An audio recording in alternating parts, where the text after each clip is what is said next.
पहला है दालों का क्रय मूल्य विक्रय मूल्य से 12% कम है। एक खराब तौल मशीन का उपयोग करके दुकानदार 25% लाभ अर्जित करने में सक्षम है। दोषपूर्ण मशीन वास्तविक वजन की तुलना में कितने प्रतिशत अधिक वजन दिखाती है। तो देखो यहाँ पे होने वाला तो प्रॉफिट ही है, ठीक है। तो अगर मैं 25% का लाभ अर्जित कर रहा हूँ तो यानी सामान को मैं कितने में बेच रहा हूँ, 125 में, ठीक है। 125 रुपये में मैं सामान को बेच रहा हूँ, ठीक। 12% कम, यानी जो ओवरऑल वैल्यू आएगी वो 12% कम है। और यहाँ पे कह रहा है जो वास्तविक वजन है, वास्तविक वजन में कितना अधिक, एक्स अधिक।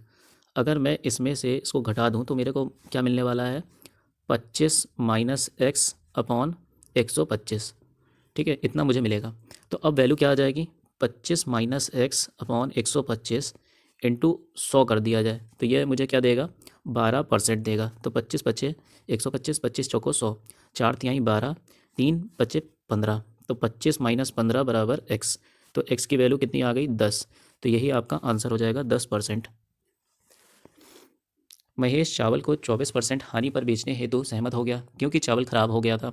हालांकि उसने ग्राहकों को धोखा दे दिया और 50 ग्राम चावल के स्थान पर केवल 19 ग्राम चावल दिया। उसके लाभ या हानि का प्रतिशत बताइए। तो दुकानदार ने धोखा दिया है, इसका मतलब लॉस तो खाएगा नहीं। ये दो ऑप्शन चले गए आपके, खाएगा तो प्रॉफिट ही। अब देखो 24% की हानि हुई है, 24% की हानि का मतलब हो गया वो 76 रुपये में सामान को बेचा है, ठीक है। अब 50 ग्राम चावल के स्थान पर देना था 50 ग्राम, दिया उसने 19 ग्राम ही। और इसको माइनस कर दो 100 से, ठीक है।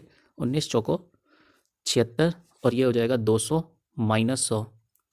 तो कितना आंसर आ जाएगा, 100% आपका प्रॉफिट हो जाएगा। क्वेश्चन, मिहिर एक किताब 625 रुपये में खरीदता है, हालांकि कुछ अत्यावश्यकता के कारण वह इसे 550 में बेचता है। इसकी प्रतिशत हानि बताइए। 625 का सामान है, 550 में बेच दिया, तो इसका मतलब है कि उसने सीधा सीधा यहाँ पे 75 रुपये का घाटा सहन किया है, ठीक है। 75 रुपये का घाटा कितने पर, 625 पर। तो इसका मतलब हो गया ये 25 तिहाई 75 और 25 का स्क्वायर 625, 1/25 होता है, 4% की वैल्यू उसका 3 गुना करेंगे तो हो जाएगा 12%। आपका आंसर। अरविंद के पास 650 किलो गेहूं है जिसमें से एक भाग को, ये आप करिए एलिगेशन से, 9% लाभ पर बेचा, ठीक है। दूसरा जो शेष बचा हुआ है वो 19% के लाभ पर बेचा, ठीक है। पूरे गेहूं पर 15% का लाभ होता है तो 15% का लाभ कमा लिया।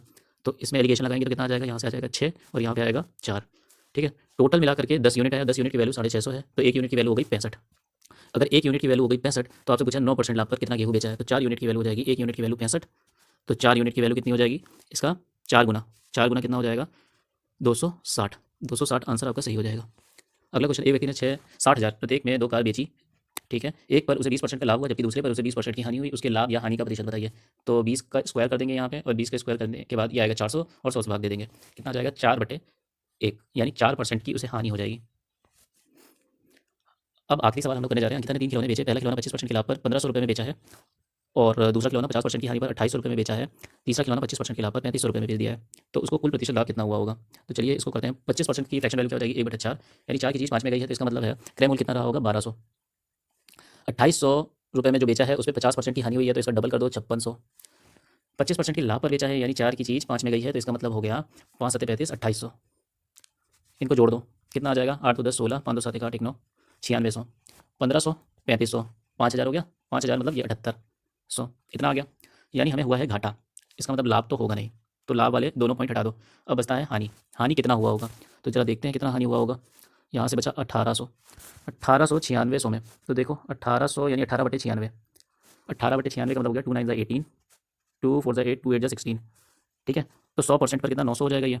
अगर ये आपके पास 48 की जगह 50 होता तो ये 18 बार में चला जाता, यानी 18.75% हानि हुई होगी, ठीक है। आप इसको एक रफ अप्रॉक्सीमेशन